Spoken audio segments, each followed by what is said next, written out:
How can you do less and accomplish more? So isn't that all that we all want, is more time? So today's devotional is going to tell us how to accomplish that, and we'll get into it right after I read that, okay? My name is Heidi Cole. Each morning I read a short daily devotional to encourage you in God's truth and His Word. My heart is truly for that busy mom, busy woman who doesn't have time each day to turn her focal point back to God. I've been there. Hey Mom, how are you? All right, let's get into it. Demonstrate your trust in me by sitting quietly in my presence. Put aside all that is waiting to be done and refuse to worry about anything.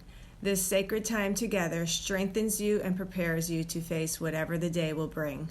By waiting with me before you begin the day's activities, you proclaim the reality of my living presence. This act of faith, waiting before working, is noted in the spirit world, where your demonstration of trust weakens principalities and powers of darkness. The most effective way to resist evil is to draw near to me. When you need to take action, I will guide you clearly through my spirit and my word. The world is so complex and overstimulating that you can easily lose your sense of direction. Doing countless unnecessary activities will dissipate your energy.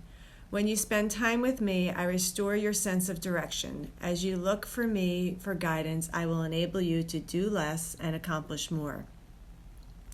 So Luke 12, verses 22 through 26. Then Jesus said to his disciples, "Therefore I tell you, do not worry about your life, what you will eat, or about your body, what you will wear. For life is more than food, and your body is more than clothes. Consider the ravens. They do not sow or reap, they have no storeroom or barn, yet God feeds them. And how much more valuable are you than the birds? Who of you, by worrying, can add a single hour to your life? Since you cannot do this little thing, why do you worry about the rest?" And Ephesians 6:12, "For our struggle is not against flesh and blood, but against the rulers and against the authorities, against the powers of this dark world, and against the spiritual forces of evil in the heavenly realms." And Proverbs 16, verse 3, "Commit to the Lord whatever you do, and He will establish your plans." So how can you do less and accomplish more? Well, we need to set aside time in the morning to spend with God and leave everything to waiting. In fact, this time strengthens you, and it gives you you'll be able to face whatever your day is going to bring. You're going to proclaim the reality of God's presence in your life. You're going to demonstrate trust because it's going to weaken the principalities and the powers of darkness just by spending time in the morning with God. So I love how it says here, the most effective way to resist evil is to draw near to God. God restores restores your sense of direction as you look to God for guidance, and enables you to do less and accomplish more.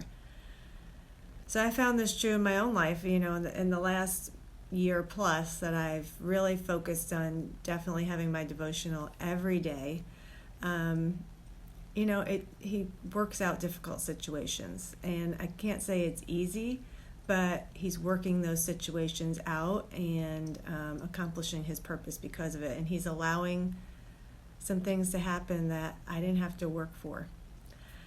So even if you have to get up early, put aside that time and spend that time with God first. That's what He continues to tell us in a lot of these devotionals, that this time in the morning with Him is really important. So I hope that you have found value with this, and if you have, then share it with someone you know. And if there's anything I can pray for you, please DM me. I'd love to pray for you. Thanks. Have a blessed day.